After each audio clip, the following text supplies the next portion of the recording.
Kia ora, I'm Sharon Brett-Kelly. Today on The Detail, New Caledonia. Hundreds of elite security forces and police officers deployed by the government in Paris to restore order. The spark, a new French law that could weaken the political power of the indigenous Kanak population. The estimated cost of the damage runs into hundreds of millions of dollars. The trail of destruction includes torched public buildings, businesses and cars, and looted shops. A warplane rescues Kiwis from the chaos, but what have they left behind? We feel oppressed. We are angry. We are wondering, are we being heard? We the Kanak people? It is a Caledonia that is not recognizable today. We talk about sharing, we talk about time to talk, but Caledonia is not what you think. I'm a new Caledonian, and I no longer know my country anymore. And can President Macron fix a decades-long battle on his rushed visit? Extra security and calls for calm have done little to quell the unrest, so Emmanuel Macron's taking matters into his own hands. The President of the Republic goes to New Caledonia to be close to our citizens, to talk to all sides. The aim is to discuss reconstruction and renew dialogue. Those with him will help bring together all local representatives to reach the political agreement that we all wish for. The clash boils down to a proposed bill which will allow 25,000 more people, mostly French expats, to vote in provincial elections. Voters in France love it. The Kanaks see it as a threat to their move towards independence, a recolonisation. The standoff has dragged on through accords and referenda, but France is holding tight. This is the worst political standoff between the loyalists, those who are in favour of remaining part of France, and the independence supporters, basically the Kanaks, the indigenous population, who are no longer talking to each other. Today, Pacific leader Sir Colin Tukuitonga. He spent several years in the capital Noumea until 2019 as the Director General of the Pacific Community, an international development organisation. He's in daily contact with friends there. We've been in touch daily with friends, many of them from New Zealand, who just described the horror of it all. You know, apart from being locked away at home and not being able to get food and supplies, they're very concerned for their safety. Some residents in some of the suburbs organised themselves into a kind of a citizens' militia, if you like, to try to protect their families and their property. Makeshift barricades made up of wood, an old refrigerator and sandbags. Certain neighbourhoods of Noumea are cut off. Residents say these homemade roadblocks are their only means of protecting themselves. We came to the conclusion that we needed to defend our property and ourselves. So we've built barricades on the main crossroads and neighborhoods of Noumea to ensure that rioters stay out of our neighborhoods. Because initially, certainly early last week when it all started, there was hardly any police or gendarme, and they were very concerned for their safety. It just sounded horrendous. And so what, they've taken matter into their own hands to protect themselves and their neighbourhoods? Yes, that's my understanding. Certainly in some of the suburbs in Noumea where, problems were particularly acute. What do you make of what's happened here? I mean, did it come as a surprise to you? I guess, for the ordinary person here in New Zealand, all of a sudden it flared up. But it's been bubbling away, hasn't it? Oh, yes, totally, and not unexpected at all. I described it to my friends. I was just amazed at how the French had provoked it. I mean, 3 referenda recently where the Kanaki local indigenous people narrowly failed to get independence. Just 53% of voters in favour of Remain in the ballot. Here's the reaction to those results from the French president. I hear the voices of those who want independence. I want to tell them it's with you and it's only together that we'll build tomorrow's New Caledonia. And then remaining unhappy. The last one was done during COVID. The parties, the indigenous people, boycotted the referendum. Independence groups boycotted the vote. They say holding the referendum during COVID lockdown was both unfair and led to biased results. But the French went ahead. Voters sided with France. This victory is beautiful. It's the beginning of something new in the French Republic, and I'm proud of it. And this latest move was really a precipitant. I mean, the French ought to have seen it coming. By that, I mean, when you try to add however many more votes of non-resident, non-Kanaki, this was bound to happen. This was France's idea of trying to dilute the Kanaki vote to have more non-Kanaki voters on the list, because it's clearly, to me, Kanak independence is inevitable. I think France is prolonging the inevitable. And why is France doing that? Is it purely because New Caledonia economically has a lot to give France in terms of the nickel mines? Well, the nickel is important, and clearly New Caledonia has one of the largest deposits, and it's there for the next 100 years at least, is my understanding. But remember, France also pays quite a lot to have teachers, nurses, doctors, gendarmes in New Caledonia. At the moment, France pours a huge amount of money, about $1.5 billion every year, into this territory. That means it's got a standard of living which is basically comparable to New Zealand's. That's unusual in the Pacific. But I think it's more to do with geopolitics. France has become quite keen on being involved in the politics of the region. Certainly their so-called Indo-Pacific strategy to counter the influence of China is an important part of the French ambition, wants to remain in the Pacific, wants to have influence. They have been promoting French language, French culture through Alliance Française. So I think it's a combination of things. I think geopolitics and economics mainly. They want to have a strong presence in this region. Oh, absolutely. And France likes to be described as a friend of the Pacific Islands. We haven't mentioned the UN votes that often come by if they want a global position on something that want support from the Pacific Island nations. But without a doubt, France wants to maintain its presence in the region, wants to be regarded as a, influential player. When I was there, we had the former President Hollande came to Nouméa and seemed quite excited when some of the Pacific leaders at the time described France as a Pacific nation. And they use, of course, New Caledonia, French Polynesia, Wallis and Futuna as their link to the Pacific. French Polynesia, New Caledonia joined the forum a few years back, and France was quite happy about that because obviously they'll continue to have influence in the region. What was it like when you were there? I mean, was it unsettled in any way? Was there much unrest? Oh, no. So we were there for 7 years. It was a fantastic place to be. It was tropical, it was sunny, French and Melanesian cultures combined, lovely beaches.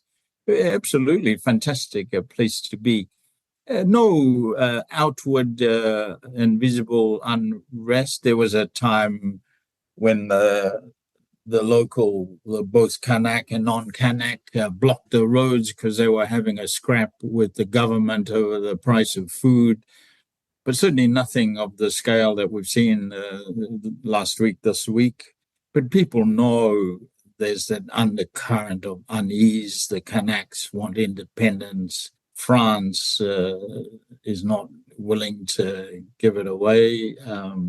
So there was that sort of simmering unease, and there was constant stuff in the media about pro-independence groups voicing their concern about this, that, and the other, usually to do with voting systems and representation in the political machinery, both in New Caledonia but also in France. And you got the feeling that whilst outwardly there wasn't anything like what's happened recently, there was clearly undercurrent. There were villages, some settlements that continued to attack the officials, the police, and often it was described as restless, unemployed youth causing trouble. But clearly there was ongoing tension. There was a Kanak journalist, Andre Kaisi, talking about what was happening there, and he says that it is young people who are barricading the streets in New Caledonia because they're fed up. The main problem is the managing of the wealth of the mining resource of the country. Okay, we talk about politics, but there is also an economic problem.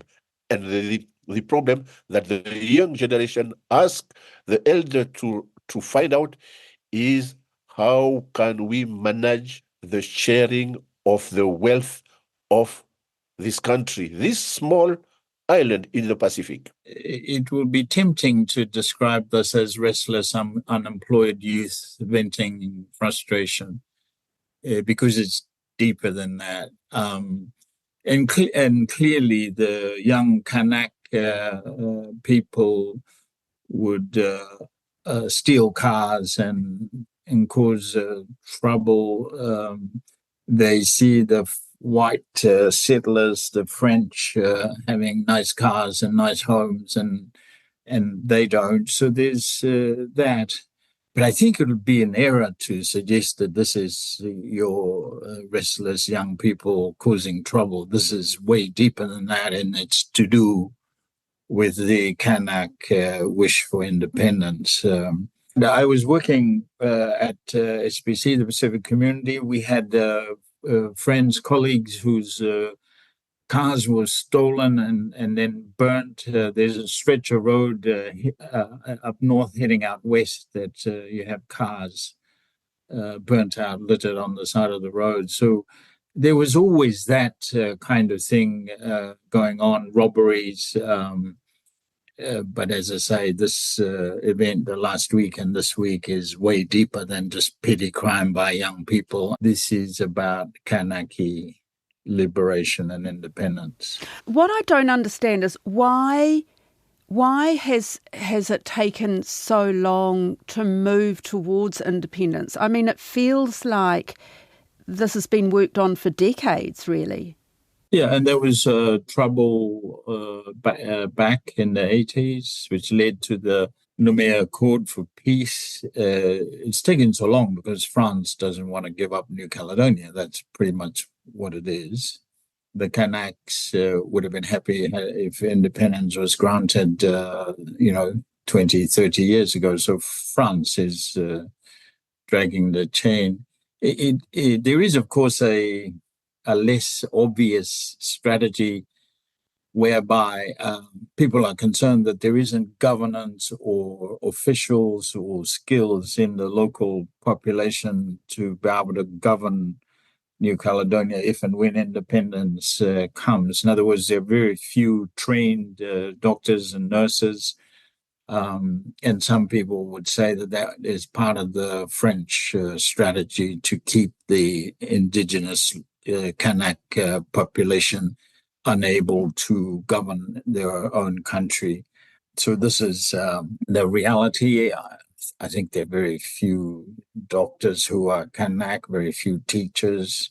And so they rely heavily on the deployments from Paris, police, nurses, teachers, officials to help run New Caledonia. What do you think will happen? There's clearly agreements for New Caledonia to head towards more self-rule, but it's obviously frustrating the indigenous population because it's not happening fast enough. And if nothing happens, I can see this happening all over again. That's without a doubt. The indigenous local populations are impatient. They say that this has taken too long.